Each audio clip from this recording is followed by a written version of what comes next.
So hello everyone, welcome back to our channel. My name is Pawan Rauniar and in this particular video we are going to revise the fifth chapter of class 12, that is magnetism and matter. Okay, so let's start with the first topic, that is bar magnet. What is say?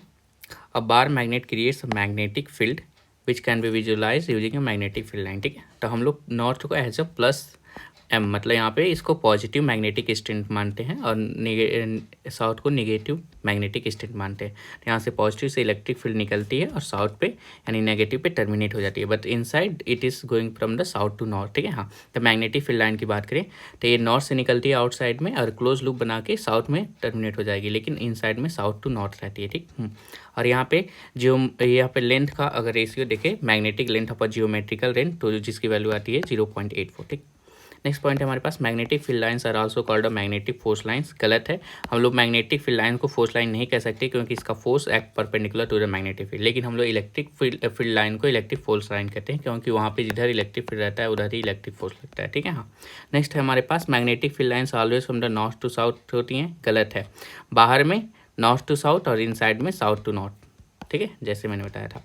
Next हमारे पास properties of a magnetic field line, form a close loop, हमेशा close loop बनाएंगे, never intersect each other, magnetic field lines are crowded near the pole, वहाँ पे strong magnetic field होगा where magnetic field is strong and spread apart, जैसे ही दूर जाएंगे वहाँ पे वीक होते जाएगा। ठीक है, हाँ।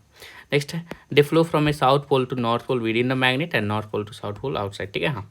नेक्स्ट हमारे पास they comes out and go it any angle from the magnet, जैसे यहाँ पे मैग्नेट से हम लोग चार्ज से पढ़ते थे कि चार्ज से अगर स्फेरिकल है तो हमेशा परपेंडिकुलर ही आएगा इलेक्ट्रिक फील्ड लाइन्स, पर ये ऐसा मैग्नेट में नहीं होता है, ये किसी भी एंगल से निकल सकते हैं, किसी भी एंगल से आ सकते हैं। ठीक है, हाँ। नेक्स्ट है हमारे पास magnetic dipole movement. What is it? तो magnetic dipole movement represent the strength and orientation of the magnetic source such as a bar magnet और ए करंट कैरिंग लूप। तो हम लोग लास्ट चैप्टर में करंट कैरिंग लूप को as a dipole movement पढ़ चुके थे जिसकी वैल्यू होती थी NIA। यहाँ पे हम लोग पढ़ेंगे तो यहाँ पे इसकी वैल्यू हो जाएगी दैट इज सेम एज जैसे charge into length, charge into between length होता है dipole movement of electric charge, से यहाँ पे मैग्नेटिक मूवमेंट हो जाएगा that is magnetic pole strength into length between them M into L, जो कि NIA के बराबर होगा। ठीक है, यहाँ पे M is the pole strength है, ML that is for bar magnet हो जाएगा, NIA फॉर एक करंट लूप। ठीक है, हाँ। तो यहाँ से हम लोग मैग्नेटिक मूवमेंट को लिख सकते हैं that is ML which is equals to NIA। N is the number of turn, I is the current and A is the area. ठीक है, हाँ। Actually ma'am current carrying loop के लिए होता है magnetic movement that is I into A, current into area, जिसका unit कितना हो जाएगा दैट इज हमारे पास एम्पियर इंटू मीटर स्क्वायर हो जाएगा। ठीक है, हाँ। I एम्पियर एंड एरिया यहाँ पे मीटर स्क्वायर। नेक्स्ट है डायरेक्शन, कैसे देखेंगे तो direction of M is from the south pole to the north pole होता है, जैसे माइनस से प्लस क्यू होता है और चार्ज वो क्या बोलते हैं हम इलेक्ट्रिक डाइपोल के लिए, वैसे यहाँ से माइनस से M से प्लस M की तरफ होता है direction of a magnetic movement. Next हमारे पास for a current carrying loop the direction of a M is determined using right hand rule, curve your finger in the direction of a current and हमको thumb बता देगा direction of a magnetic movement. ठीक है, हाँ। Next आते हैं cutting of a bar magnet. The cutting of bar magnet में simple एक MR स्टार याद रखेंगे यहाँ पे, दैट इज वो MR स्टार ये है दैट इज मैग्नेटिक मूवमेंट होता है डायरेक्टली प्रोपोर्शनल टू वॉल्यूम होता है, तो अगर वॉल्यूम हाफ होगा तो मैग्नेटिक मूवमेंट भी हाफ होगा, अगर वॉल्यूम 1/4 टाइम्स होता है तो वो भी 1/4 टाइम्स हो जाएगा। ठीक है, हाँ। जैसे अगर कट करेंगे अलॉन्ग द लेंथ तो यहाँ पे L डैश तो L ही रहेगा, लेकिन यहाँ पे मैग्नेटिक पोल स्ट्रेंथ कम हो जाएगा क्योंकि अगर अलॉन्ग द लेंथ हम लोग काटते हैं तो देखो L डैश तो सेम रहेगा, लेकिन यहाँ पे जो यहाँ पे माइनस M मानते हैं, यहाँ पे प्लस M मानते हैं, ये आधा हो जाएगा। ठीक, नेक्स्ट हम लोग देखेंगे मैग्नेटिक मूवमेंट, तो M.L करेंगे तो वहाँ पे M/2 आ जाता है। ठीक, और अगर परपेंडिकुलर काटते हैं तो यहाँ पे L/2 हो जाता है, यहाँ पे मैग्नेटिक मूवमेंट मतलब मैग्नेटिक पोल स्ट्रेंथ सेम रहता है, तो यहाँ पर फाइनली यहाँ पर भी मैग्नेटिक मूवमेंट कम हो जाता है क्योंकि बेसिकली देखें तो दोनों में वॉल्यूम कम हो जाएगा, ऐसे भी काटेंगे तभी भी वॉल्यूम हाफ हो रहा है, ऐसे भी करते हैं तभी वॉल्यूम हाफ हो रहा है, तो डायरेक्ट MR स्टार याद रखेंगे। नेक्स्ट हम लोग bending of a bar magnet करते हैं, तो बेंडिंग ऑफ बार मैग्नेट में जो न्यू जैसे देखो क्वेश्चन कैसे पूछेगा, इसको बेंड कर देगा और मान लो ये कितने डिग्री पे बेंड हुआ है 180 degree that is pi angle पे, ऐसे ही थीटा आपको दे देगा और पूछेगा इसका न्यू मैग्नेटिक मूवमेंट कितना होता है, तो इसको डायरेक्ट याद रखेंगे that is initial magnetic movement into sine θ/2 upon θ/2। ठीक है, हाँ। तो यहाँ पे कितना हुआ है 180 डिग्री हुआ है, तो इसको हम लोग पाई रख देंगे तो ऊपर हो जाएगा π/2 1 और नीचे हो जाएगा π/2, तो यहाँ पे हो जाएगा 2m/π। ठीक है, हाँ। तो 2m/π for a semi circle और यहाँ पे कंप्लीट सर्कल के लिए 0 हो जाएगा। ठीक है, हाँ। नेक्स्ट हमारे पास magnetic movement of a 60 degree segment, तो वही हो गया 60 डिग्री की वैल्यू हम रख देंगे, तो ऊपर 30 डिग्री नीचे यहाँ से मल्टीप्लाई कर देंगे तो आंसर आ जाएगा।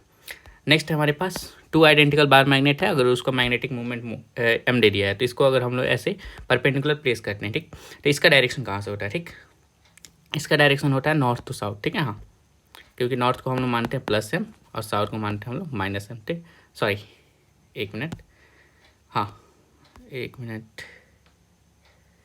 साउथ को मानते हैं माइनस एम, नॉर्थ को मानते हैं प्लस एम, सही है ना। हाँ, तो ये यहाँ माइनस एम से प्लस एम जाएगा, तो दैट इज साउथ से नॉर्थ जाएगा, तो साउथ से नॉर्थ इधर फिर इधर, तो एक मैग्नेटिक मूवमेंट ये हो गया, एक ये हो गया, और एंगल बीच में है 90 डिग्री, तो इसका नेट आ जाएगा यहाँ पे, इधर आ जाएगा √2m, ठीक है। हाँ, मैग्नेटिक मूवमेंट। नेक्स्ट हमारे पास ये, तो हम लोग रखेंगे यहाँ से नॉर्थ से साउथ, एक बनाएंगे हम लोग यहाँ से नॉर्थ से साउथ, तो दोनों के एंगल देखेंगे, तो यहाँ पे एंगल है हमारे पास 120 डिग्री, ठीक है। हाँ, तो नेट इधर आएगा और कितना आएगा हमारे पास, m ही आएगा, ठीक, क्योंकि 120 डिग्री पे वेक्टर सम m के बराबर आता है। यहाँ पे नॉर्थ से साउथ इधर जाएंगे, नॉर्थ से साउथ यहाँ पे, तो ये एंगल हो जाएगी 60 डिग्री, तो √3m आ जाएगा, ठीक। Next magnetic field due to a bar magnet देखेंगे, तो ऑन एक्सियल पॉइंट पे कितना हो जाएगा, तो यहाँ पे v एक्सियल हो जाएगा, सेम एज जैसे हम लोग उसमें याद किए थे कैसे इलेक्ट्रिक फील्ड एक्सियल पॉइंट पे क्या होता है डाइपोल मूवमेंट के, तो वहाँ पे आता था 2kp/r³, तो यहाँ पे आ जाएगा 2km/r³, ठीक है। डिफरेंस क्या रहेगा, यहाँ पे k की वैल्यू हो जाएगी μ0/4π, ठीक है। हाँ, नेक्स्ट है हमारे पास वही है बी एक्सियल कितना है यहाँ पे, तो उसकी वैल्यू हो जाएगी यहाँ पे 2mr/r² - l² का होल स्क्वायर, ठीक है। जहाँ पे अगर हम लोग आइडियल लेते हैं मैग्नेटिक मूवमेंट, तो वहाँ पे आ जाएगा that is B axial is equals to k 2km/r³, 2km/r³, जहाँ पे k इसको k लिख सकते हैं, तो इसको लिख सकते हैं हम लोग 2km/r³ और k की वैल्यू हो जाएगी हमारे पास, एक मिनट, एंड k की वैल्यू हो जाएगी हमारे पास μ0/4π, ठीक है। हाँ, magnetic field along the dipole रहेगा। और उसके बाद से ऑन नॉर्मल बाइसेक्टर की बात करें, यानी इक्वेटोरियल लाइन पे, तो अगर मैग्नेटिक मूवमेंट इधर है तो सीधे अपोजिट साइड में होगा, और कितना होगा, दैट इज km/r³ होगा, ठीक है। इसको हम लोग लिख सकते हैं km/r³, ठीक है। हाँ, और ये अगर इसका डायरेक्शन देखें तो माइनस में हो जाएगा, यहाँ पे k की वैल्यू हो जाएगी μ0/4π, ठीक है। हाँ, नेक्स्ट हम लोग आते हैं यहाँ पे magnetic field due to dipole at a general point पे वही होगा, दैट इज km/r³ √3 cos² θ +1, ठीक है। हाँ, नेक्स्ट हमारे पास dipole movement in a uniform magnetic field, अगर हम लोग यूनिफॉर्म मैग्नेटिक फील्ड में डाइपोल मूवमेंट को एट एंगल थीटा रखते हैं तो क्या होता है, इट एक्सपीरियंस और टॉर्क, ठीक, टॉर्क एक्सपीरियंस करेगा, क्योंकि इधर फोर्स लगेगा इसको mb, इधर लगेगा mb, अपोजिट डायरेक्शन में रहेंगे, जो इसको स्टेबल इक्विलिब्रियम पे लाएंगे, ठीक। कंडीशन पे देखो, यहाँ पे सेम एज वहाँ पे जैसे टॉर्क लग रहा था P×E, तो यहाँ पे लगेगा m×P टॉर्क लगेगा, जो कि होगा mb sin θ, और पोटेंशियल एनर्जी हो जाएगी -m.P, जो कि हो जाएगी हमारे पास -mb cos θ, ठीक है। हाँ, चलो करते हैं इसको, तो अगर टॉर्क लगता है तो टॉर्क होता है m×V, जो कि mb sin θ होता है, potential energy -m.B -mb cos θ हो जाएगा, ठीक है। हाँ, अगर थीटा 0 डिग्री है तो ये 0 हो जाएगा, लेकिन यहाँ पे मिनिमम आ जाएगा जितना -mb हो जाएगा, तो dipole aligned with magnetic field के साथ रहेगा, ठीक है। हाँ, यहाँ पे थीटा 0 डिग्री पे इधर रहेगा। नेक्स्ट हमारे पास थीटा 90 डिग्री होगा, तो मैक्सिमम टॉर्क लगेगा, क्योंकि यहाँ से इसको रोटेट करने के लिए तो एम भी लगेगा, यहाँ पे 90 डिग्री रखेंगे 1 हो जाएगा, और ये 0 हो जाएगा क्योंकि cos 90 0 हो जाता है, ठीक है। Dipole perpendicular to the magnetic field रहता है, अगर यहाँ पे 180 डिग्री है यानी अपोजिट मैग्नेटिक फील्ड है, तो यहाँ पे टॉर्क 0 लगेगा क्योंकि एक्सपीरियंस नहीं करेगा, और यहाँ पे जब अपोजिट में रहता है तो पोटेंशियल एनर्जी सबसे मैक्सिमम लगता है, क्योंकि इसको 180 डिग्री घुमाना पड़ता है, तो यहाँ पे लगता है mb के बराबर, ठीक। नेक्स्ट हमारे पास अगर एक्सटर्नल का वर्क निकालना है तो डेल्टा यू कर देंगे, that is you final minus you initial हो जाएगा, और मैग्नेटिक फील्ड से निकालना है तो -डेल्टा यू हो जाएगा। स्टेबल इक्विलिब्रियम कब होता है, जब थीटा 0 डिग्री पे रहता है, ठीक है। हाँ, अनस्टेबल इक्विलिब्रियम जब 180 डिग्री पे रहता है, यहाँ पे सबसे ज़्यादा वर्क लगता है। Bar magnet will oscillate in the uniform magnetic field about A stable equilibrium, ठीक है। स्टेबल इक्विलिब्रियम के अगेंस्ट आकर यहाँ पे ऐसे ऐसे ऐसे यहाँ पे ऐसे ऑसिलेट करेगा, ठीक है। हाँ, जहाँ की टाइम पीरियड क्या हो जाएगी 2πi/mb, ठीक है। हाँ, यही इलेक्ट्रिक डाइपोल था तो 2πi/2πi/i/p था, ठीक है, लेकिन यहाँ पे हो जाएगा mb, ठीक है। हाँ, तो 2πi/i/mb हो जाएगा। MR star that is magnetic field का एक ही उद्देश्य है, वो मैग्नेटिक डाइपोल को अपनी तरफ खींच के रखना चाहता है, ठीक है। हाँ, उसको स्टेबल इक्विलिब्रियम में इस पे मेनली रखना चाहता है। नेक्स्ट हमारे पास एनालॉगी, तो हम लोग यहाँ से याद कर लेंगे इजीली, जैसे इलेक्ट्रोस्टैट में होता था k की वैल्यू 1/4πε0, तो यहाँ पे मैग्नेटिज्म में होता है μ0, ठीक है। तो k को अगर लिखेंगे तो यहाँ से हम लिख सकते हैं 1/4πε0, तो यहाँ पे k हो जाएगा दैट इज μ0/4π, ठीक है। हाँ, चार्ज क्यू था तो यहाँ पे हम लोग मैग्नेटिक पोल स्टेट मानेंगे, डाइपोल मूवमेंट होता था P = QL, तो यहाँ पे M = मैग्नेटिक मूवमेंट हो जाएगा M × L, that is magnetic movement magnetic pole state into length between them. Force हो जाएगा यहाँ पे K m1m2/r², ठीक। फोर्स लगेगा दैट इज अगर मैग्नेटिक फील्ड में M पोल स्टेट का है तो M × B लगेगा, ठीक है। हाँ, और यहाँ पे एक्सियल पे मैग्नेटिक फील्ड हो जाएगा दैट इज 2km/r³, इक्वेटोरियल पे हो जाएगा माइनस, इक्वेटोरियल पे हो जाएगा हमारा माइनस के एम अपन आर क्यूब, ठीक है। टॉर्क लगेगा M cross B that is M B sine theta, M B sine theta. और यहाँ पोटेंशियल लगेगा, दैट पोटेंशियल कितना होगा, that is minus M dot B that is minus M B cos theta, ठीक है। वर्क डन अगर निकालते हैं हम लोग हो जाएगा M B cos theta minus one minus cos theta 2 हो जाएगा, ठीक है। हाँ ये इसको सॉल्व करिए, ठीक है। हाँ नेक्स्ट हमारे पास एम आर स्टार स्पेशल की फोर्स बीटीन अगर दो पॉइंट चार्ज के बीच में लगता है तो inversely proportional to R square हो जाएगा। सेम एज यहाँ पे पॉइंट चार्ज की जगह पे हम लोग स्ट्रेंथ भी ले लें कि दो मैग्नेटिक पोल स्ट्रेंथ है, उन दोनों के बीच में चार्ज मतलब लगेगा तो कितना हो जाएगा, inversely proportional to R square, ठीक है। हाँ डाइपोल पॉइंट एंड चार्ज की वजह से लगेगा, मतलब एक डाइपोल ले लें और एक मतलब क्या बोलते हैं हम चार्ज होता है तब लगता है इनवर्सली प्रोपोर्शनल टू आर की, और दोनों डाइपोल जैसे दोनों बार मैग्नेट ले ले तब कितना लगेगा हमारे पास, इनवर्सली प्रोपोर्शनल टू आर का पावर 4 होता है, ठीक है। तो inversely proportional to R square फिर inversely proportional to R cube, अगर एक डाइपोल और एक पॉइंट चार्ज दोनों डाइपोल हो जाए तो आर का पावर 4 हो जाएगा, ठीक है। हाँ नेक्स्ट है गॉस लॉ इन मैग्नेटिज्म। तो सिंपल इसका होता है डायरेक्ट याद रखेंगे that B dot D S का क्लोज इंटीग्रेशन जीरो होगा हमेशा, क्योंकि ये क्लोज लूप हमेशा बनाता है, तो क्लोज लूप में जीरो हो जाएगा, जितने मैग्नेटिक फील्ड इंटर्स करेंगे उतने ही आउट फ्लक्स पास करेंगे, ठीक है। Gauss law in magnetism state that the total magnetic flux to a close surface is always zero, क्योंकि मैग्नेटिक मोनोपोल नहीं एग्जिस्ट करते हैं, तो जितना मैग्नेटिक फील्ड लाइन कंटिन्यूस होते हैं तो डॉन बिगन और and at any point unlike electric field, तो जितने आएंगे उतने चले जाएंगे सिंपली, ठीक है। हाँ यहाँ पे हमारा स्टार स्पेशली होता है कि अगर एक मैग्नेट है और उसको हम लोग अलॉन्ग द लेंथ काटने तो उसका टाइम पीरियड सेम ही रहता है, ऑसिलेशन जो करता है उसका। लेकिन अगर इसको हम लोग यहाँ से पैरेलली इसको काटने तो जब हम लोग यहाँ से इसको काटेंगे तो जो टी डैश होगा न्यू जो टाइम पीरियड आएगा वो टी बाई एन हो जाएगा, मतलब इसको दो हिस्से में काटे हम लोग, नहीं 1 2 3 3 पार्ट में काटे हैं तो इसका हो जाएगा टी बाई 3 इनिशियल का, ठीक है। हाँ ठीक है ना। हाँ तो अगर टी इक्वल्स टू सेम हो जाएगा पहले कंडीशन में when the bar magnet cut along the length, अगर हम लोग परपेंडिकुलर काटते हैं तो टी बाई एन टाइम्स हो जाता है, ठीक है। हाँ टाइम पीरियड।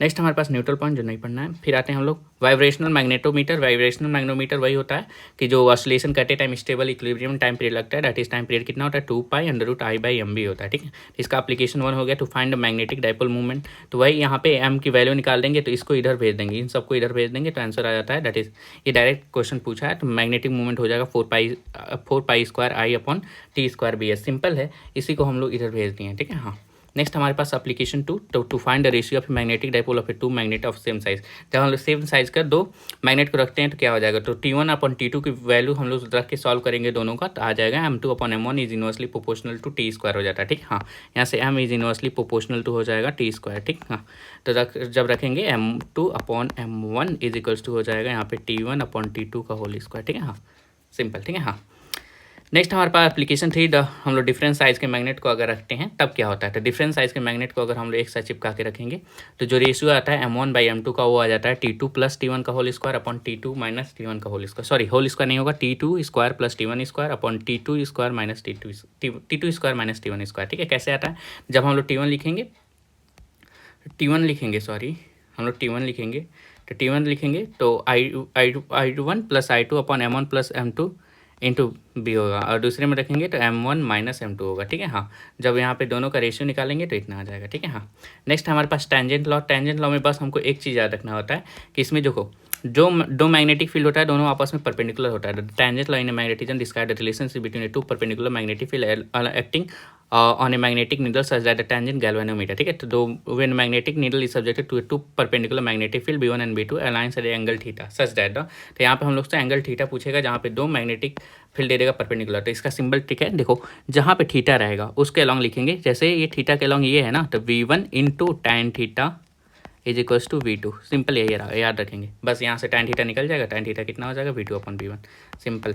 अगर यही इधर दिया रहता थीटा तो हम लोग इधर लिखते हैं V2 tan theta is equals to V1, ठीक है। हाँ नेक्स्ट हमारे पास टेंजेंट गैल्वेनोमीटर जो हमको नहीं पढ़ना है, इंस्ट्रूमेंट वाला पार्ट, ठीक है। हाँ नेक्स्ट हमारे पास magnetic field intensity. Magnetic field intensity क्या होता है, तो जो एक्चुअल में मैग्नेटिक फील्ड आता है वो आता है कितना, मान लो जैसे आ गया हमारे पास म्यू नॉट आई अपॉन 2 ठीक है। हाँ सेंटर पे ऑफ करंट कैरिंग लूप, ठीक है। हाँ तो ये हो गया हमारे पास मैग्नेटिक फील्ड आ गया, तो ये मैग्नेटिक फील्ड एक्चुअली में सोर्स और मीडियम दोनों को मिलाकर आया है, दिस इज द मीडियम और ये हो जाएगा हमारा सोर्स वाला पार्ट। तो अगर हम लोग मैग्नेटिक फील्ड में से अगर हम लोग मीडियम का पार्ट हटा दें तो जो एक्चुअल पार्ट मैग्नेटिक फील्ड बचेगा वो होगा हमारे पास magnetic field from the source, जिसे हम लोग मैग्नेटिक फील्ड इंटेंसिटी कहेंगे, मतलब सोर्स की असली मैग्नेटिक फील्ड निकाल दें, ठीक है। हाँ तो अगर V है mu not I upon 2R, तो अगर हम लोग इसको डिवाइड कर दें म्यू नॉट से तो हमको एक्चुअली में इसकी सोर्स की वैल्यू पता चल जाएगी, जिसे हम लोग क्या कहेंगे, एच कहेंगे, ठीक है। हाँ, जो कि हो जाएगी I/2R, ठीक है। हाँ, तो एक्चुअली में दिस इज V0/μ0, ठीक है। हम लोग उसके मीडियम से इसको डिवाइड करें, जैसे ये Vm हो गया तो इसको मीडियम से हम लोग सेम डिवाइड कर दे तो हमको मिल जाएगी that is magnetic field intensity, ठीक है। हाँ, मैग्नेटिक फील्ड इंटेंसिटी मिल जाएगी, इसको इरेज नहीं करते हैं, ठीक। हाँ, नेक्स्ट हमारे पास मैग्नेटिक परमिएबिलिटी, वही है हमारे पास mu, that is magnetic permeability, इसको हम लोग परमिएबिलिटी ऑफ ए मीडियम भी कहते हैं, ठीक है। तो मैग्नेटिक परमिएबिलिटी हो जाएगा V/H, ठीक है। हाँ, यही पे है, यहाँ पे H = B/μ था, तो यहाँ से हो जाएगा μ = B/H, ठीक है। हाँ, B is the magnetic field and H is the magnetic field intensity. Unit हो जाएगा हमारे पास वेबर एम्पियर मीटर। नेक्स्ट हमारे पास मैग्नेटाइजेशन और मैग्नेटिक इंटेंसिटी, ये क्या होता है, तो मैग्नेटिक इंटेंसिटी होता है that is magnetic movement per unit volume, ठीक है। हाँ, magnetic movement per unit volume को हम लोग क्या कहते हैं, मैग्नेटाइजेशन और मैग्नेटिक इंटेंसिटी कहते हैं, ठीक। नेक्स्ट हमारे पास मैग्नेटिक ससेसिबिलिटी, तो इसी ससेसिबिलिटी क्या होता है, दैट द एक्चुअल कि कौन सा मटेरियल कितना मैग्नेटाइज होना चाहता है, उसके मतलब उसको मतलब यूनिट को अगर हम लोग किसी में मापना चाहें तो वो होता है मैग्नेटिक ससेसिबिलिटी, मतलब how it wants to be magnetize, ठीक है। कि बहुत ज़्यादा मैग्नेटाइज होना चाहता है, बहुत ज़्यादा मैग्नेटाइज हो रहा है कि नहीं हो रहा है, ठीक है। तो उस वैल्यू को हम लोग क्या कहते हैं, दैट इज मैग्नेटिक ससेसिबिलिटी कहते हैं, जिसे हम लोग इस सिंबल से दिखाते हैं, जो कि होता है हमारे पास magnetic susceptibility is equals to I/H, that is equals to intensity upon magnetic field intensity, ठीक है। हाँ, तो अगर जिसका वैल्यू जितना ज़्यादा होगा वो इजीली मैग्नेटाइज हो जाएगा, ठीक। ये unit less and dimension less होता है, ठीक, और स्केलर होता है। Relation between relative permeability and यहाँ पे ससेसिबिलिटी देखेंगे तो यहाँ पे रिलेटिव परमिएबिलिटी हो जाता है 1 + Im, ठीक है। हाँ, ससेसिबिलिटी, ठीक है। हाँ, 1 + ससेसिबिलिटी। नेक्स्ट है हमारे पास कॉज ऑफ मैग्नेटिज्म, तो कॉज ऑफ मैग्नेटिज्म के क्या हो जाएगा, तो एटम में nucleus plus electron in rotational motion होते हैं, रिवॉल्विंग इलेक्ट्रॉन प्रोड्यूस करता है मैग्नेटिक फील्ड, जिसका magnetic movement along the axis of a rotation आ जाता है। तो इन paired electron 2 electron on opposite spin रहते हैं, तो लेट वन यहाँ पे एंटी क्लॉकवाइज है और एक यहाँ पे क्लॉकवाइज है, तो इसका मैग्नेटिक मूवमेंट इधर आएगा, इसका इधर, तो नेट क्या हो जाएगा, मैग्नेटिक मूवमेंट 0 हो जाएगा एटम का। लेकिन अनपेयर्ड इलेक्ट्रॉन में ऐसा नहीं होता है, तो net magnetic movement not equal to 0 आता है, लेकिन क्रिस्टल का 0 आता है due to randomness of the orientation of the atom, ठीक है। हाँ, इसी के लिए इसी वजह से कहते हैं जो अनपेयर्ड इलेक्ट्रॉन होता है वो पैरामैग्नेटिक या फेरोमैग्नेटिक होता है, और जो पेयर्ड होता है वो डायमैग्नेटिक होता है, ठीक है। तो आते पढ़ते हैं, तो इसमें आते हैं टाइप ऑफ मैग्नेटिक मटेरियल पढ़ेंगे। पहला हमको पढ़ना है डायमैग्नेटिक को सिंपल में समझाएं तो इट इज हीट करता है, ठीक है। इसको मतलब हेट है मैग्नेटिज्म से, मतलब ये मैग्नेट बनना ही नहीं चाहता है। Diamagnetism have a tendency to move from a region of stronger to weaker part of external magnetic field, मतलब अगर हम लोग मैग्नेटिक फील्ड एक लेकर आते हैं और यहाँ पे एक मटेरियल आते हैं जो कि डायमैग्नेटिक है, तो इसको अपोज करेगा, मतलब ये स्ट्रॉन्ग फील्ड से दूर भागेगा। यहाँ पे मान लो स्ट्रॉन्ग होगा ना उसके पास मैग्नेटिक फील्ड, और यहाँ पे वीक होगा मैग्नेटिक फील्ड, तो ये स्ट्रॉन्गर से वीकर सेक्शन पर भागेगा, मतलब ये अपोजिट इसको रिपेल करेगा, ठीक है। हाँ, ये बनना ही नहीं चाहता है, वो बोलेगा हमको मटेरियल बनना ही नहीं है। मतलब एक्चुअली में डायमैग्नेटिक एक मटेरियल का प्रॉपर्टी होता है जहाँ पे हम लोग किसी भी मटेरियल को अगर हम लोग मैग्नेट में कन्वर्ट करना चाहें, लेकिन ये नहीं होगा, ठीक है, वही है डायमैग्नेटिक। तो they are magnetize in opposite direction, जब हम लोग इसमें फील्ड लगा के मैग्नेटिक फील्ड लगा के इसको हम लोग मैग्नेटाइज करना चाहते हैं तो ये अपोजिट डायरेक्शन में होगा, ठीक है, अपोजिट डायरेक्शन में होगा, ताकि ये इसको रिपेल करके यहाँ से स्ट्रॉन्गर से वीकर की तरफ मूव कर जाए, तो यहाँ पे रिपेल करेगा। तो magnetic field lines are expelled by those substance, ठीक है, तो रिपेल करेगा। Important, diamagnetism is a universal property. Diamagnetism is a universal property कहाँ से आया, तो जब हम लोग पढ़े थे जो एटम में होता है एक अपोजिट स्पिन में जो एटम में इलेक्ट्रॉन रहते हैं, तो एक दूसरे के मैग्नेटिक मूवमेंट को कैंसिल कर देते हैं, जो कि डायमैग्नेटिक की प्रॉपर्टी है। तो ऐसा हर एक एटम में रहेगा, क्योंकि एक मान लो एक अनपेयर्ड है लेकिन और सब तो पेयर्ड है ना, इसीलिए यहाँ पे हमें स्टार लगता है दैट मैग्नेटाइज होता है लेंज लॉ ऑफ इनर्शिया से। तो लेंज लॉ हम लोग नेक्स्ट चैप्टर में पढ़ेंगे। लॉ ऑफ इनर्शिया मतलब वो जैसा है वैसा ही रहना चाहता है, वो मैग्नेट बनना नहीं चाहता है। जब हम लोग मैग्नेट बनाएंगे तो उसको अपोज करेगा, सिंपल, ठीक है। हाँ, अगर इसका हम लोग ग्राफ देखें, ये वाली वैल्यूज हम सबसे ज़्यादा याद रखेंगे, कौन सी, दैट इज के लिए साइम, जो कि होता है हमारे पास ससेसिबिलिटी, मैग्नेटिक ससेसिबिलिटी निगेटिव होती है, मैग्नेटिक ससेसिबिलिटी निगेटिव। तो इसका एक ट्रिक है, देखो अगर एक निगेटिव है तो सब सारे निगेटिव हो जाएंगे, V म्यू और म्यू आर हो जाएगा, सब में ऐसे ही याद रखेंगे, ठीक है। तो यहाँ पे ससेसिबिलिटी निगेटिव हो जाएगा तो V is less than V0 हो जाएगा, mu is less than V0 and relative permittivity is less than 1 आ जाएगी, ठीक है। हाँ, सब निगेटिव होगा और सब कम हो जाएंगे, ठीक है। हाँ, और यहाँ पे जो होता है susceptibility is independent of a temperature होता है, जहाँ पे निगेटिव वैल्यू आती है, तो ससेसिबिलिटी की वैल्यू निगेटिव आती है फॉर ए डायमैग्नेटिक, ठीक है। हाँ, तो यहाँ पे टेम्परेचर इंडिपेंडेंट एंड नेगेटिव हो जाएगा। तो ग्राफ इसका सिंपल, यहाँ पे नीचे से जाएगा नेगेटिव एंड कांस्टेंट। नेक्स्ट हमारे पास पैरामैग्नेटिक किसके लिए होता है, तो ये होता है अनपेयर्ड इलेक्ट्रॉन के लिए। This is for the unpaired electron, जहाँ पे net magnetic movement of atom not equal to 0 आता है, लेकिन क्रिस्टल का 0 हो जाएगा, ठीक है। तो net magnetic movement of atom not equal to 0 है, मैग्नेटिक मटेरियल का 0 हो जाएगा, ठीक है। लेकिन एक्सटर्नल फील्ड नहीं है। तब जब हम लोग एक्सटर्नल फील्ड लगाएंगे तो उसका भी आ जाएगा मैग्नेटिक मूवमेंट। नेक्स्ट हमारा tendency to move from a weak magnetic field region to strong magnetic field, क्योंकि ये अट्रैक्ट हो जाएगा। ठीक है, हाँ, यहाँ पे अनपेड इलेक्ट्रॉन है, पैरामैग्नेटिक है, मतलब ये मैग्नेट बनना चाहता है। तो मैग्नेट बनना चाहता है तो ये इधर की तरफ आएगा, अगर यहाँ से है तो यहाँ से वीक रीजन से ये स्ट्रॉन्ग मैग्नेटिक फील्ड की तरफ अट्रैक्ट होता है। ठीक, हाँ, तो यहाँ पे देखें तो मैग्नेटाइज होता है टॉर्क एक्सटर्नल से। यहाँ पे सक्सेसिबिलिटी की वैल्यू कितनी हो जाती है, स्मॉल एंड पॉजिटिव। डायरेक्ट याद रखेंगे, स्मॉल वाला वेरी इंपॉर्टेंट पॉइंट है, स्मॉल एंड पॉजिटिव हो जाएगा पैरामैग्नेटिक के लिए। ठीक है, हाँ, यहाँ पे देखो अब ये पॉजिटिव हो गया तो यहाँ पे V is greater than B naught, mu is greater than mu naught, and यहाँ पे mu R that is relative permeability is greater than 1 हो जाएगा। अगर यहाँ पे ग्राफ की बात करें तो यहाँ पे psi M is inversely proportional to temperature हो जाता है फॉर पैरामैग्नेटिक। ठीक है, हाँ, यहाँ पे अगर हम लोग प्रोपोर्शनलिटी हटाएं तो यहाँ पे क्यूरी का value that is Curie temperature आता है, इसकी प्रोपोर्शनलिटी कांस्टेंट होती है यहाँ पे। ठीक है, हाँ, तो इसके साइम और टेम्परेचर की ग्राफ देखें, सॉरी सक्सेसिबिलिटी और टेम्परेचर ग्राफ, तो यहाँ पे हाइपरबोला बन जाएगा, क्योंकि फॉर क्या बोलते हैं पैरामैग्नेटिक सबस्टेंस टेम्परेचर बढ़ाने से उसकी मैग्नेटिक प्रॉपर्टी कम हो जाती है, जिसकी वजह से susceptibility is inversely proportional to temperature हो जाएगा, हाइपरबोला ग्राफ बन जाएगा। नेक्स्ट है हमारे पास फेरोमैग्नेटिक। फेरोमैग्नेटिक का मतलब एकदम ये बनना चाहता है, ये तो बोलता है कि थोड़ा सा लाओ हम पूरा मैग्नेट बन जाएंगे। ठीक है, फेरोमैग्नेटिक मटेरियल जहाँ पे इसके अंदर डोमेन फॉर्मेशन हो जाता है। ठीक है, तो अगर डोमेन फॉर्मेशन आ गया, ठीक, डोमेन फॉर्मेशन, तो domain formation only possible in a ferromagnetic substance, ferromagnetic substance. ठीक है, हाँ, strongly attracted to the magnetic field होता है, उसको उस मटेरियल को हम लोग फेरोमैग्नेटिक कहते हैं। ठीक है, ये भी अनपेयर्ड इलेक्ट्रॉन के लिए होता है, this is for unpaired electron, sorry unpaired electron, वही, हाँ, अनपेयर्ड इलेक्ट्रॉन होता है, इसमें भी फेरोमैग्नेटिक मटेरियल में।